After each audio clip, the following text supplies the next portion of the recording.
Rifeensi kiyya naa dheerachuu dide. Rifeensi kiyya baay'ee ciccita. Saffisaan dibatoota kam dibadhee akka naa dheeratu naaf himta. Assalaamu alaikum warahmatullahi wabarakaatu. Ashama harka fuunee Oromoo koo guutu amantiif kutaan osoo waliin qoodin jirra jirtu siniin jedha. Rakkooleen rifeensaa kennaa hedduudha. Keessattuu rifeensi Afrikaa dibata isaan malu kan barbaachisuu fi akkasuma mootiyyuu shaampoos tahee koondishineera walumaa galatti rifeensa kenna kunuunsuuf jecha rifeensi warroota ummata adii akkasuma Awurooppootas tahee biyyoota Arabaa keessatti warri jiraatan dibatoonni rifeensa Arabaatiif ta'u kennaaf hin ta'u.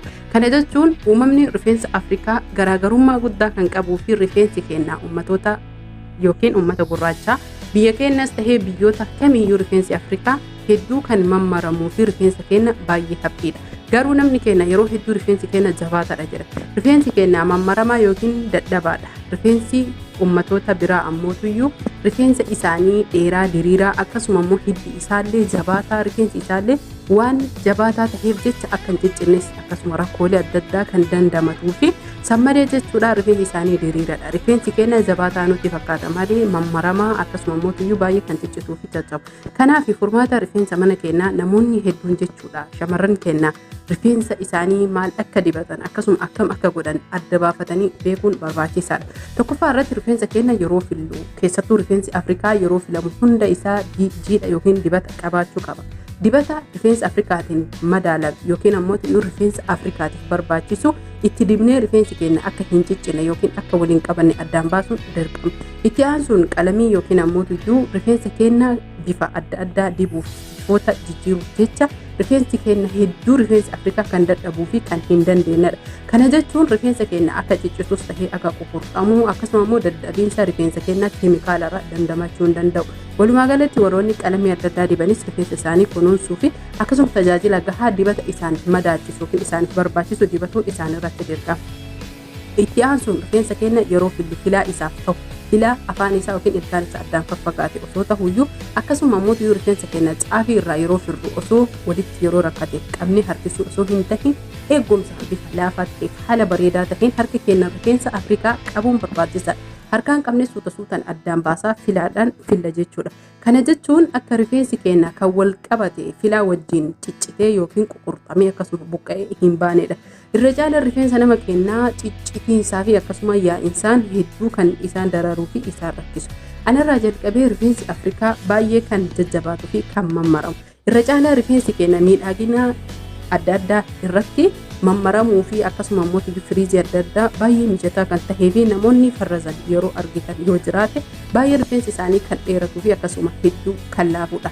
Kana jechuun keessattuu shamarran keenya kan biyya keessa jiraatan dibata akkamii dibachuu qabu warri jettan tokkoffaa irratti dhadhaadha. Namoonni hedduun dhadhaa ni balaaleffatan yookiin ni jibban. Dirqama rifeensi Afrikaa walumaa galatti dhadhaa dibachuu yookiin kunuunsa dhadhaan godhuunis baay'ee bareeda. Namoonni tokko shamarran tokko dhadhaan ni ajaa'ibha. Dibata irraa dibata walumaa galatti zayitii yookiin ammoo dhangala'oo qibaatiis tahee qibaatiin dhoqqee kan fuula isaanii shifiniinessuu fi garuu ammoo hedduu kan rakkatanidha. Maal haa dibannu jechuun keessaa waan hin oolle. Kanaaf rifeensi keenya mammaramaa waan taheef jalqabaaf ammoo kunuunsa isaa godhuuf madda rifeensa keenyaa diriirsuuf akkasuma ammoo buqqeen yookiin ammoo hiddi bakki rifeensi irraa maddu suni kunuunsa isaa tahee mammaramaa rifeensi keenya waan taheef waan hedduu gasseenu akkasuma ammoo tajaajila gaarii fi fayyaa dagaagina isaa kennuuf dirqama kenna jechuudha. Dibanni nu dibannu akkuma amma isiniin jedhe kana rifeensa Afrikaa guutuuf kan bareedaa ta'e yookiin tokkoffaa irratti kaa'atame rifeensi keenya akkuma sitti argaa jirtan kanatti mammaramaa waan taheef jecha dhadhas tahee qibaatiin kookinaati hedduu filatamaa fi sadarkaa tokkoffaa irratti wal dorgomanii kan taahanidha.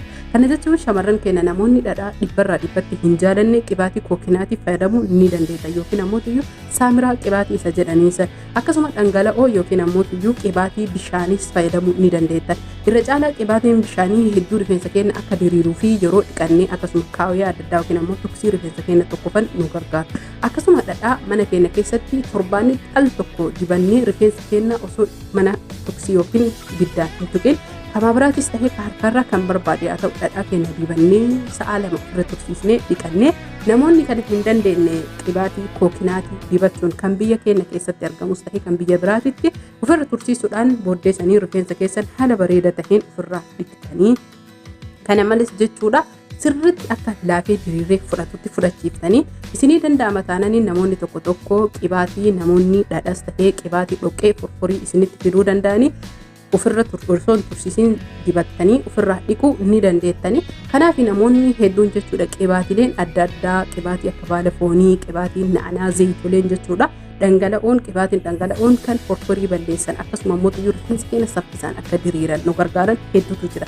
Kana hunda isaatu jechuudha haala salphaa ta'een irra caalaa dhibbarraa dhibbatti beeknee kan nu fayyadamuu qabnu rifeensa Afrikaa dheeressuufis taanee diriirsuuf laaffisuuf akkasuma kunuunsa gaarii isaa godhuuf shaampoo rifeensa keenyaaf mijataa ta'e yeroo hedduu rifeensa Afrikaaf barsiifamu akkasuma immoo dibata mana keessatti akka dhadhaa fi akkasuma qibaatii kookinaatii fayyadamuun dirqama kenna.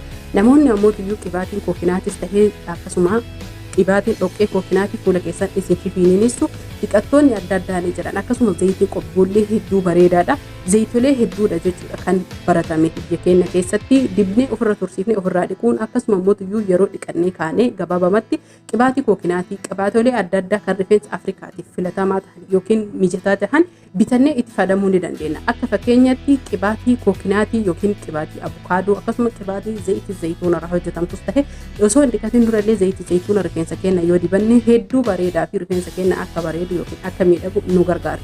Kanaaf hordoftoota fi kabajamtoota kiyyaa qibaatiis ta'ee dibanni adda addaa shaampoonis Afrikaaf jecha rifeensa Afrikaatiif kan addatti hojjetame dhibbarraa dhibbatti jira. Namoonni dibata adda addaa dibattan fuulli keessan isin shifiniina'u mormi isin shifiniina'u haala salphaa ta'een saamunaa fuula keessanii qophaa'aa ta'e kan alarjiikii yookiin ammoo qaamni keessan akka infekshinii adda addaa godhatee isin shifiniinofne yookiin shifiniinaa isinitti hin finne fuula keessan ittisuuf jecha saamunaa fuula keessanii dhiqachuun akkasuma ammoo akkuma dibannee kaaneen ofirraa dhiquu fi yookiin isinillee dhiqachuudha. Horaa bulaa turtii gaarii fayyaa Oromoo ko subscribe like comment yaada gaggaarii nagaa.